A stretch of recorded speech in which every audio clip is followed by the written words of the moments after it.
Marami na sa atin ang nakagawa ng maling desisyon nang dahil sa pagsuko sa emosyon at bugso ng damdamin. At madalas dito may kinalaman sa pag-ibig. Tampok po sa kwento natin ngayon ang isang taong nagmahal na naging bulag sa katotohanan hanggang sa huli na ang lahat. Magandang hapon po mga kapuso. Ako po si Vicky Morales at ito po ang Wish Ko Lang.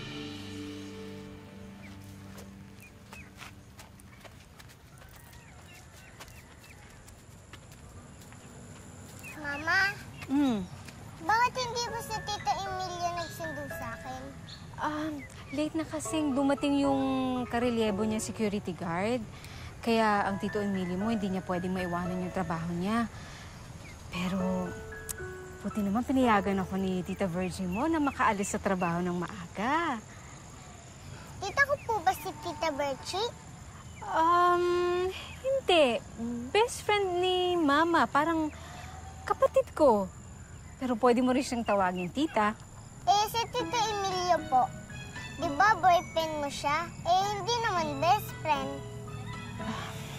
Bakit Tita rin tawag ko sa kanya? Teka muna. Bakit ba alam mo yung mga boyfriend na yan?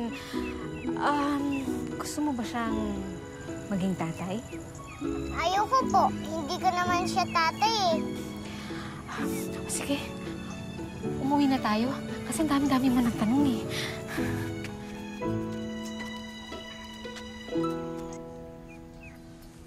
Dahan-dahan, ha?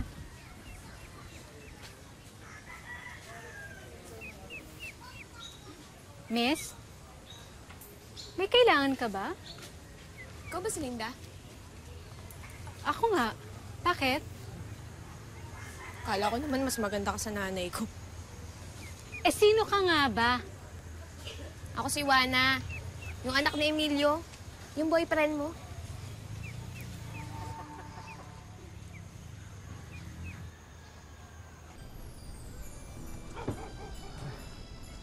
Ay, napakabait na bata naman ito. Dahil dyan. Evening po. Uy, good evening. May good evening ba? Dahil dyan, may premyo ka sa akin. Ha? Taran! Thank you po. Galing. Award ka na ng best father in the world. Juana, ang ginagawa mo dito? Pinapunta ka ba rito ng mama mo? Hoy, kung hihingi kayo ng pera sa akin, wala akong pera. Wow naman, Papa. Sa mahabang panahon na di tayo nagkita, ganun agad sa lubong mo sa akin. Mabuti pa yung anak-anakan mo. May candy agad. Emilio, nandito ka na pala. Eh, si Juana kasi kanina pang naghihintay sa labas nung dumating kami ni Jessica. O ano nga kailangan mo? Malapit ka lang naman pag may kailangan ka eh. May problema ako eh. Si Mama, pinalayas ako. Kasi buntis ako. Gagawa-gawa ka ng kalokohan eh. Sino ang ama niyan? Nasaan ang ama niyan? Hindi ko na mahanap. Nakilala ko sa text, sa cellphone. Nagkita kami, tapos, yan. Ano? Eh kung di ka nung palang gaga eh. Kung papabuntis ka sa hindi mo kilala. Emilio, tama na. Eh ano na ngayon? Ano na? Anong gagawin natin dyan? Eh di ba sinabi ko na nga sa inyo, wala akong matitirhan. Eh paano na ako? Nasabi na sa akin ni Juana yung problema niya kanina. Napag-isip-isip ko na kaya pa naman natin na may makakasama sa bahay. Linda, buntis yan, no? Manganganak na yan sa isang buwan. Tapos ano, tayo mag-aalaga dyan, tayong gagasta dyan, pati sa iaanak niyan. Yun na nga ang gusto kong sabihin, Emilio. Apo mo rin naman yung magiging anak niyan eh. Matatanggihan mo ba naman yung apo mo? Uy, magpasalamat ka at mabait ang tita Linda mo, ha? Dahil kung ako lang yan... Sa puntong yun, batid ni Linda na panibagong responsibilidad ang katumbas ng pagdating ni Juana sa kanilang tahanan.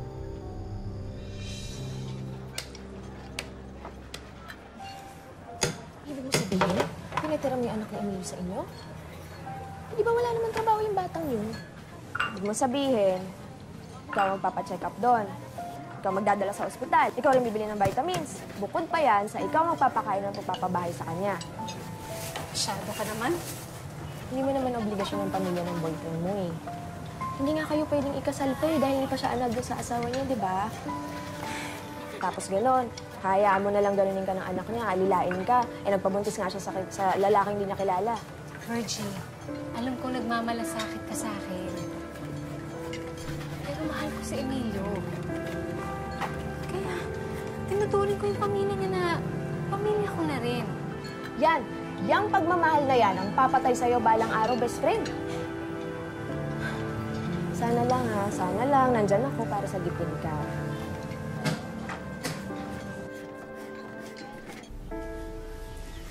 Juana, andito na yung baby mo, oh.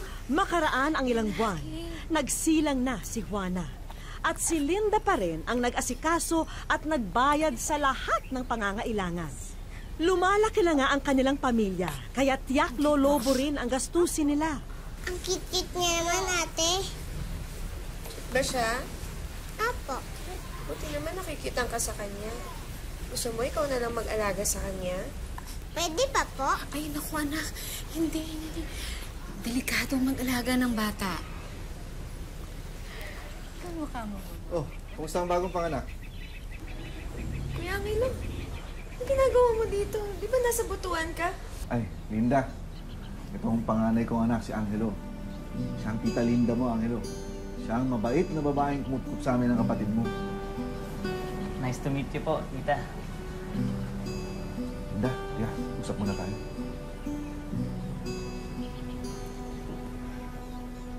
Walang niya ka. Nagpabuntis ka kagad? Ingit ka lang. Di ba ka ka din?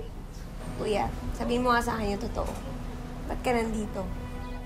May ginawa kang kalokohan, no? Sobra ka naman. Alam mo, siyempre, nalaman ko na nanganak ka. Kaya ito, dumadalaw lang ako sa'yo. Nik-nik mo. Sa atin din titira si Angelo. Pasensya ka na, mahal. Kasi wala namang matitiran yung bata eh. Kaya habang naghanap sana lang ng trabaho. Pero naayos ko naman yung papel niya eh. Siguro mga 2 buwan, secure na rin yan.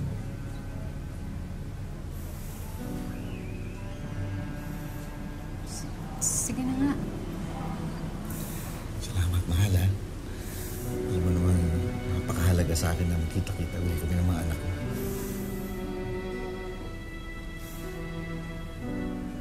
Oh, anak. Umayag ng tita Linda mo. Sa amin ka muna titira. Pero pangako mo ha, maghanap ka ng trabaho. Ha?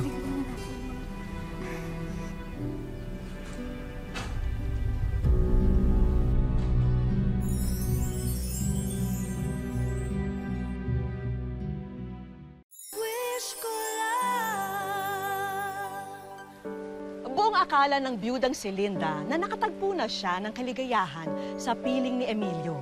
Pero kailangan niya ring tanggapin at mahalin ang nakaraan ng bagong kinakasama.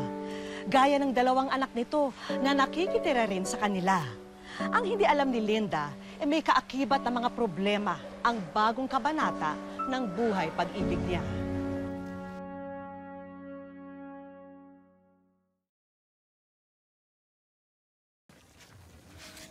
Juana. Juana. Juana. Ha? Tingnan mo naman yung anak mo. Hindi ba yan mahihirapan? Tingnan mo pagkarga mo. Ibaba mo kasi muna yung cellphone eh. Ikaw na lang kaya ang humawak dito sa bata. Oo, para ikaw na. Mga bagay-bagay.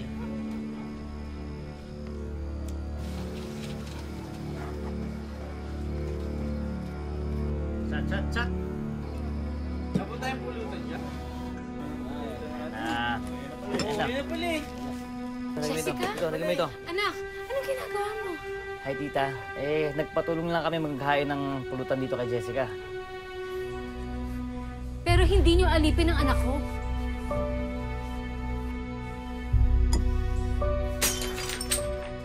Anak ka lang! Bakit mo ginawa yun? Pinatira ko kayo dito. Tiniis ko ang lahat ng pagiging batugan ninyo. Lapastangan ninyo pati pagiging baboy ninyo. Pero hindi ako papayag na pati ang anak ko aabusuhin ninyo. Sige na, pre. Tabang pala ang syota ng tatay mo eh. Basta kami. Layas! Alis! Alis! Alis! Sa lahat ng ayoko, napapahiya ako. Sige nga, kuya. Tignan ko nga kung astig ka pa rin. Alam mo ba kung anong ginawa ko dun sa huling babaeng nagpahiya sa akin, ha? Alam mo ba? Ano to? Ano to? Ano ginagawa mo? Ito eh. Pinahiya ako sa mga barkada ko eh. Ano ba? Ako ba? Ako ba ngayon, ha? Ako ba? Ikaw! Tumingil ka na! Sige, bumas ka. Bumas ka! Bumas! Bumas! Bumas! Sayang naman eh. Isang taon ako nagpasensya, Emilio. Ginawa ko ang lahat para sa'yo, pero hindi ako papayag na pati ang anak ko. Nahalipin nila. Mahal. Pagpasensya mo na. Lasting lang yun. Please. Ako nang bahala. Ako didisiplina sa mga yan. Hindi na lang uulitin sa'yo yan. Ha? Yan.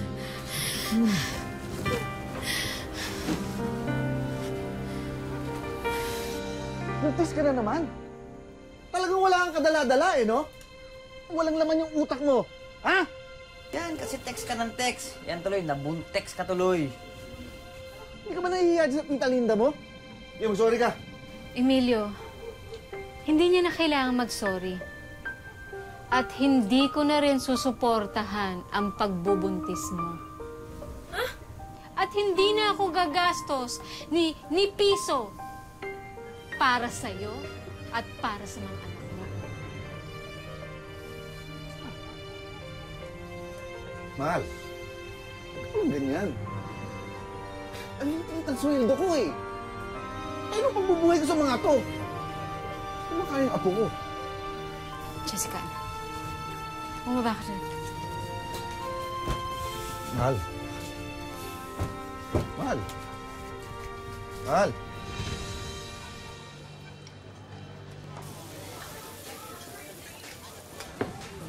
Dali lang yung isa pa, ha?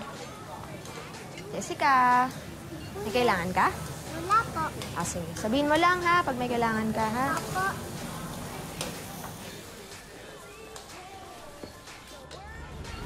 Kumusta yung inaano ko? Nagtatanong na siya kung bakit dito siya dumediretso pagkatapos ng eskwela niya. Pero, okay naman. Ikaw, kumusta ka naman? Alam mo, Fergie, nasira na ang buhay ko noon. Nung namatay si Joel, akala ko tapos na ang buhay ko.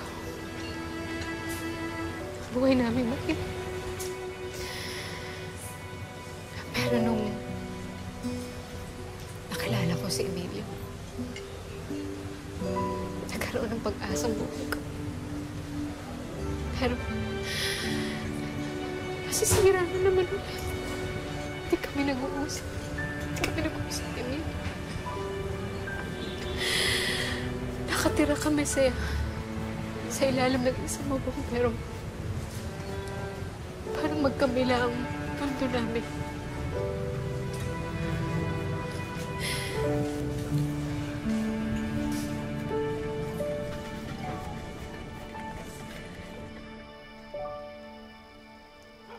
Sumusobra na talaga yung nanay-nanayan natin. Sa una lang pala, bait-baitan effect. Tapos pababayaan tayo. Matagal na ako nagtitimpi dyan sa babaeng yan. Hindi ko ba alam kung anong gayuma pinakain niya kay tatay? Pero wag niya akong subukan. Hindi niya alam ang kaya kong gawin.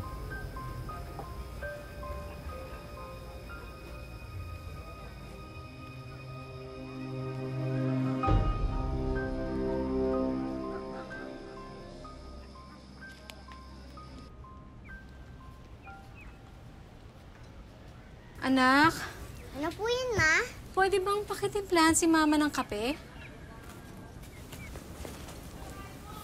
May wala na pong kape. Oo nga pala. Mabilis palang uminom ng kape ang mga bisita natin.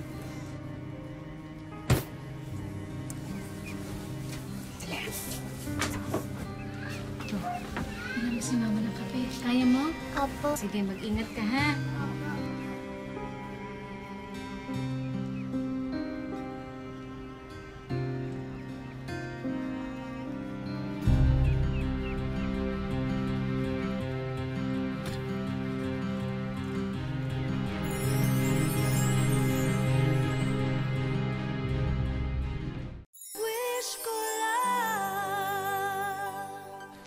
Umasa si Linda na tama ang desisyon niyang muling magmahal.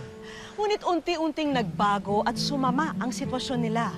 At tila mauwi pa sa marahas na tagpo ang gusot sa kanilang pamilya.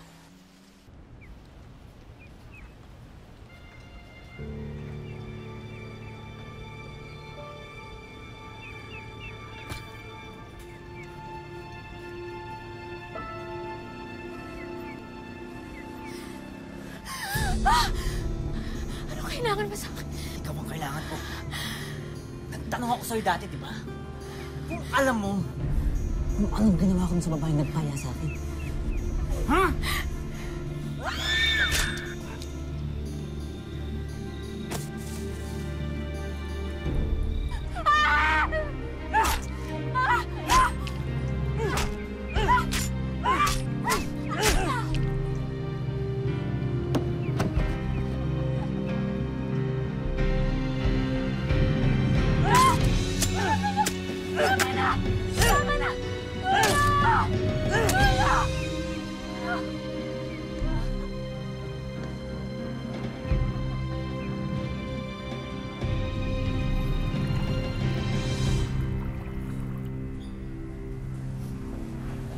Kayo po ba ang kaanak ni Mrs. Erlinda Salvani?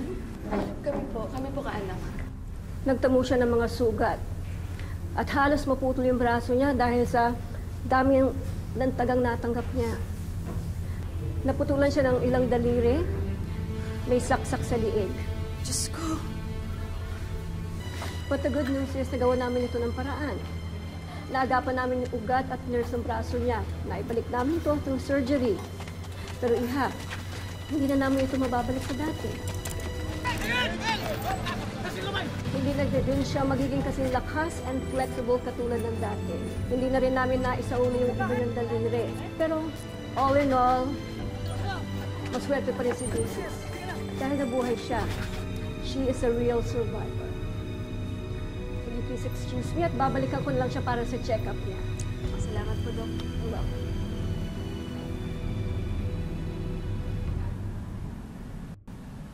May pinatay pala sa kabilang bayan ng baliw na yun.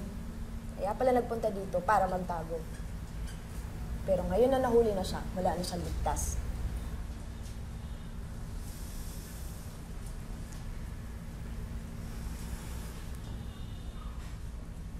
Ano ginagawa mo dito? Fergie, ako nang bahala.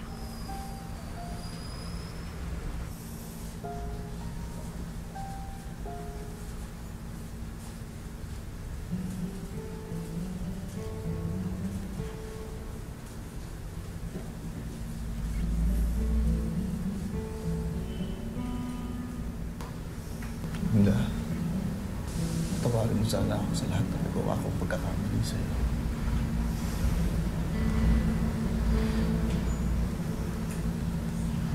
Mas patawarin mo rin ang anak ko.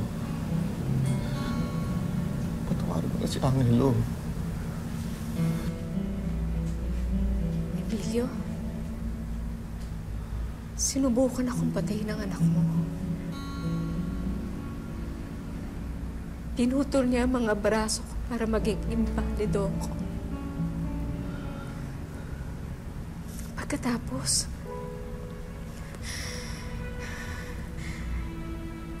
pinilit niyang pugutin ang ulo ko.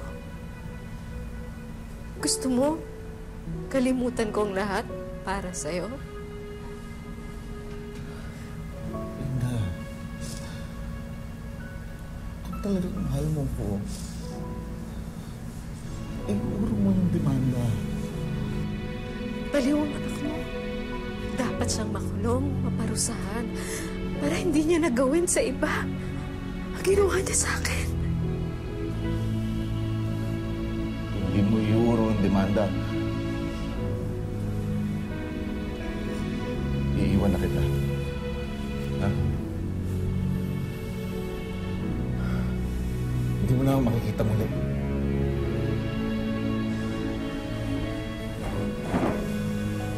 Emilio,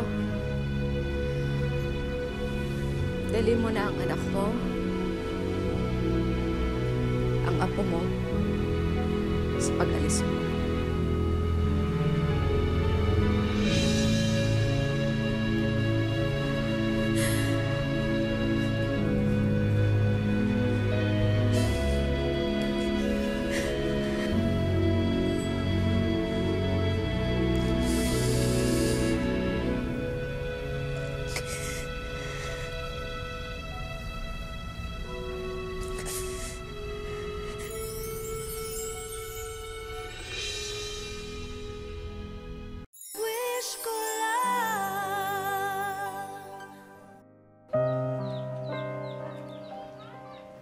Ang dating mga sugat, ngayon ay mga markadong pilat.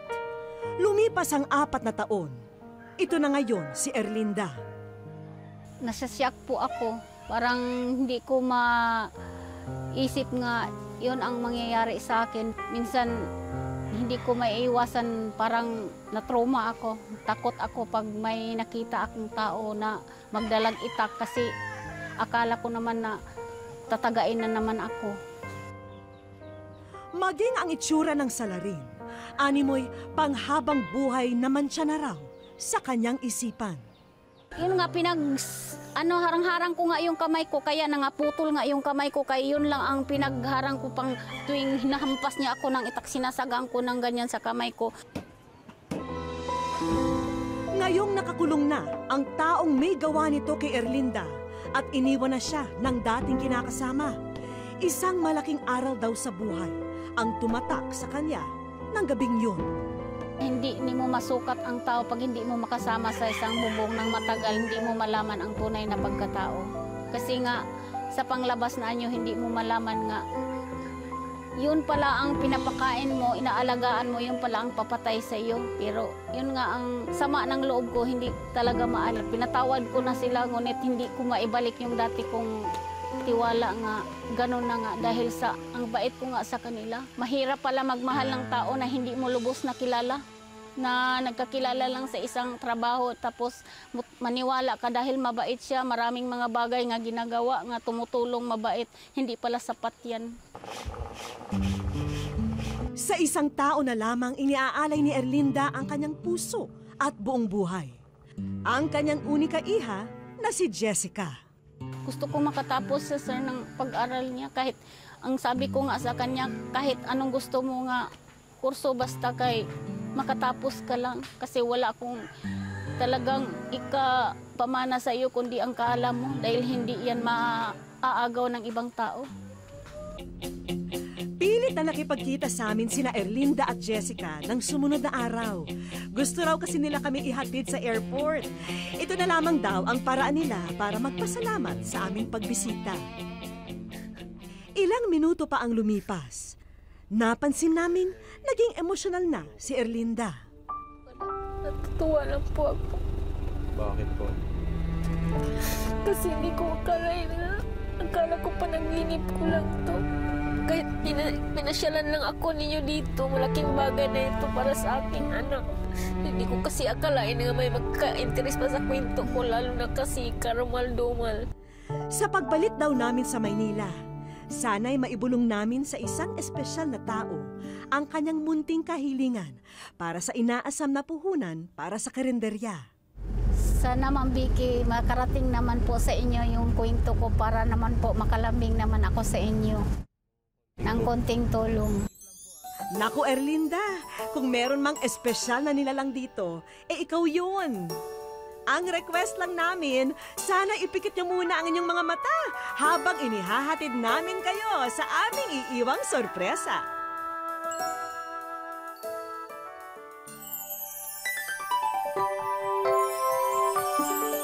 pinapangarap mong mga gamit sa iyong munting karinderya? Eto, at nakalatag na para maiuwi na sa inyong tahanan. Maraming salamat po. Ang bait-bait talaga niyo, si Ma'am Vicky Morales. Wish ko lang po, masaya po ako. Kasi hindi ko naman inaasahan nga maging totoo talaga to. Akala ko kasi amaki mo sabihin nga ng mga kapitbahay ko, imposible daw mangyari. Mangarap po namin po magnegosyo po. Maingat ang aming buhay sa hirap. Mangarap po ni Mama sa akin na makatapos ng pag-aaral para maihawan sa hirap. Ma'am Vicky, maraming salamat po. Napakalaki talaga ng puso ninyo po. Malaking bagay na to sa amin nga natulungan mo po kami.